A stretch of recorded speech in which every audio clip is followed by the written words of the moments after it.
All right, in this video, we're talking about how INFPs can learn to utilize their extroverted thinking, our inferior function, also known as our aspirational function, which is a really important distinction.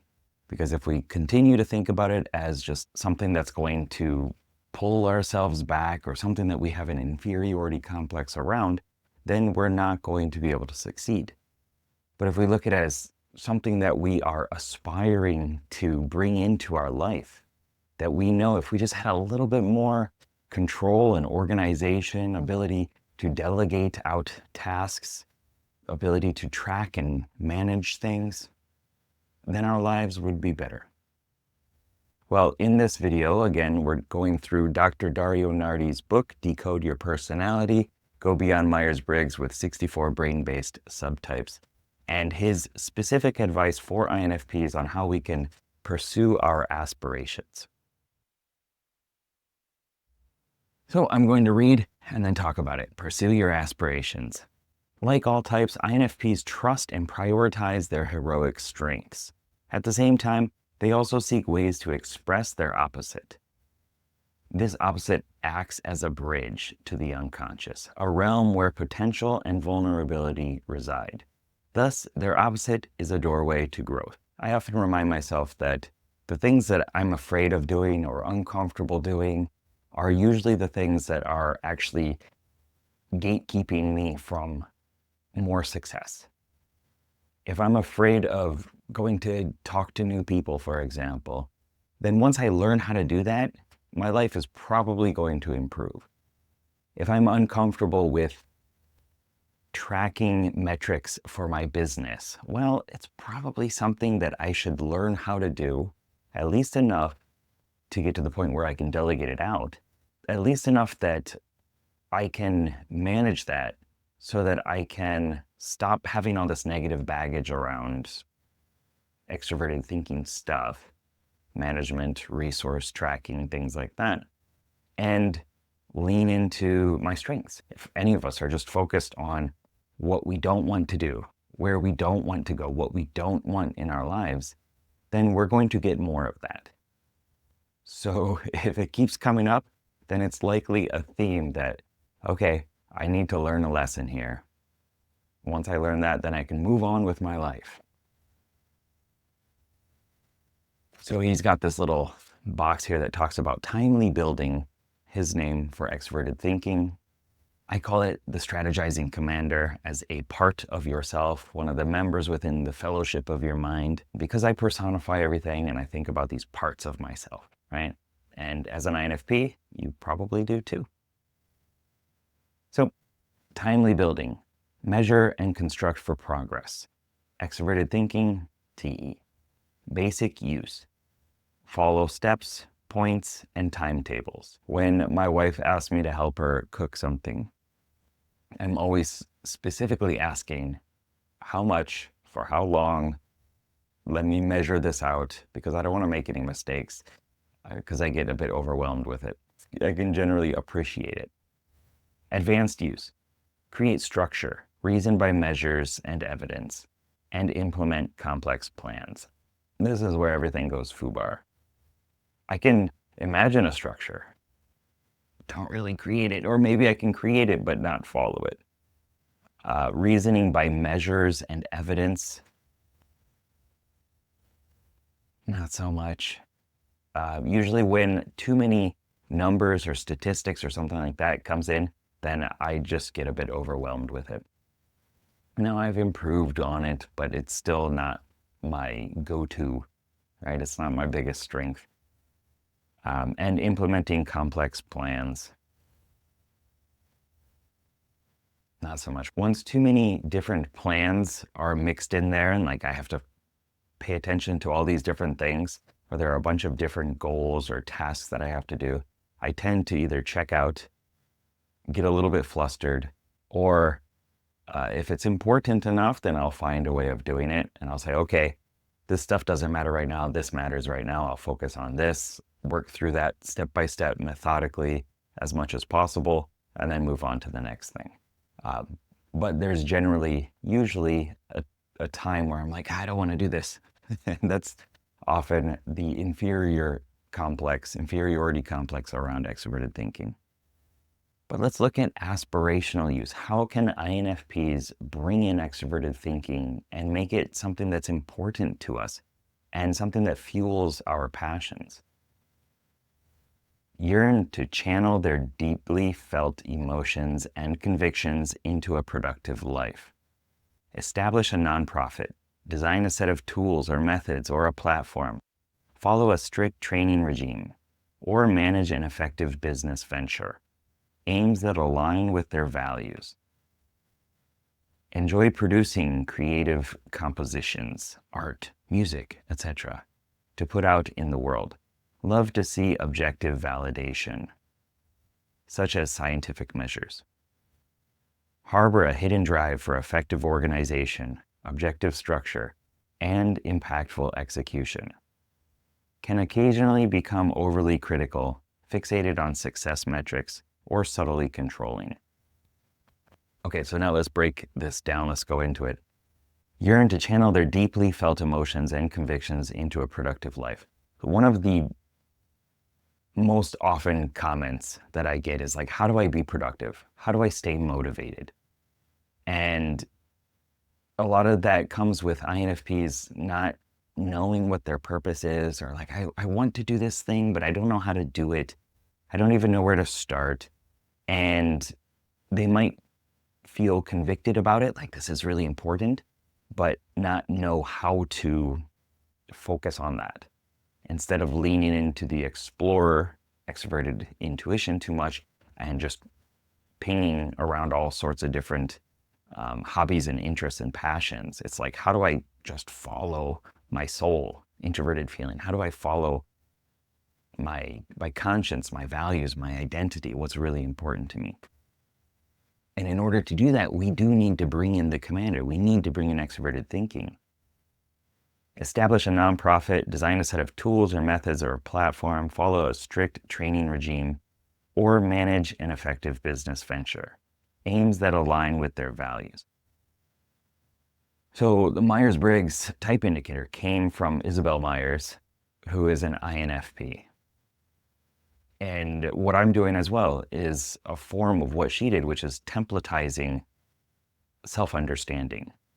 And that came from designing a set of tools or methods to do something that is tied with identity or tied with something that we're passionate about. We both gravitated towards the same type of thing. And I think a lot of INFPs will do this too. Because a lot of times our inferior function is like, we don't know how to do it, and we struggle with it a lot, and then we finally figure out some method of doing it, and then we want to share that with the world. Because we're like, I did it, I figured it out. I found out some way of dealing with this thing that, everybody struggles with, even though we know that not everybody struggles with it, but our kindred spirits do, yeah? And so we want to share that with somebody else. Enjoy producing creative compositions, art, music, etc. to put out in the world. A lot of times when INFPs consult me for coaching, we look into how much are you doing introverted feeling, what is important to you, and extroverted intuition, like some sort of self-expression of that. So delving into who are you as a person, and then creating through art or music or something. And that can be a little bit haphazard unless you bring in extroverted thinking, the commander, and introverted sensing, the guardian. Introverted sensing, the guardian, is about recalling what happened in the past, captured experiences, your quest log, and saying, okay, this worked in the past. How can I do more of that to make sure that I succeed next time? So it would be more focused on like, how do I actually do it? How do I present it? And maybe templatize it so that it's not just all over the place, so that I can consistently show up as someone who is effective and efficient and successful producing my art. And a lot of times we also fight that because we don't want to put it in a box. We don't want to restrict our creativity. We don't want to be focused on doing productive work when we're not feeling it. But there's a lot that we can learn from extroverted thinking, the commander, that's saying like, sometimes you need to do the thing, get into action, and then your state, your emotions will follow suit. It's not always feel first and then act. It's likely act and then start feeling in the correct state that will help you continue doing that. I hope that makes sense. Love to see objective validation. It comes up a lot in the INFP conversations, both in the Evolve community as well as in the free Discord channel as well. It's a strange push and pull between like, I don't care what anybody thinks about me, but I need to be validated in some way. And in terms of introverted feeling, that validation is a necessity to show that we're not broken, to show that like, okay, my method, maybe it didn't work, but I did it this way with this intention. And anybody else in that situation likely would have done it that way too. If you had this intention and you were feeling this way about this thing and you knew or you saw this thing, you would have done the same thing. And we communicate that in hopes that other people will say, okay, yeah, I get it. I know why you did this thing. I forgive you if we made a mistake. But usually it's just taken as an excuse. Harbor a hidden drive for effective organization. Yes. So all the time, the INFPs are like, I want to get my life together. I want to just get in control, regain control of my life. I'm feeling overwhelmed with this. If I could just like, okay, I'm going to go buy a new notebook and a bunch of new pens, and I'm going to sit down for half a day and I'm going to plan out the whole rest of my life. And then we do that. And then we go do something else and we don't follow through with the methods and the structure. Because extroverted thinking, the commander doesn't have as much bandwidth as how we feel. And the explorer, but we can do it for short bursts. And we get really excited about it. But it's hard to maintain it unless we tie it to our values. Can occasionally become overly critical, fixated on success metrics, or subtly controlling. So when we're in the grip of the commander, when we're really stressed out, we can't do introverted feeling stuff anymore. We can't do the soul stuff. And our psyche is like, well, just go do the opposite thing. Go do the commander, suck it up, buttercup. Who cares how you feel? Just go. Just do it. Rampage. I just imagine like, I personify all these as different RPG characters and animals specifically. And the commander, for me, has been a couple different characters, but one was a bull, like a geomancer bull. And he pulls up the ground in concrete and summons earth and stuff like that. And the other is a big rhinoceros with a buster sword, like the huge sword that Cloud has in Final Fantasy. Just like, that's what I imagine happens when we get really stressed out, is that character pops out and you're like, oh crap, all right, sorry everybody, but you're gonna get rampaged. It's not physical violence or anything like that, especially against another person, maybe against ourselves, but it's just like really picking on, this person is a flawed person, or they're just bad. It's like black and white, just bad person. You're a bad person because of this. At least that's how it comes about for me. And I don't like being there, and I try not to be there as often as possible. Fixated on success metrics, yeah, sometimes, we can just go overly commander and say, we just need to figure out how to get it done and what's the sign that we're done. I can't really think of too many times where that comes about, but it's probably there underneath the blankets, under the surface, or subtly controlling. So that's also another thing. Like INFPs can get micromanaging when we're stressed out, and we try to just control all the people and all the situations. And it's often also like a passive aggressive controlling. Not a nice place to be. Extroverted thinking, the commander, money, resources, time, focus on organization. That is not the problem. The problem is how we feel about that. If we demonize it, then it's not going to be there to support us. If you think of it as a part of yourself, and you say, I hate this part of myself. I hate the commander.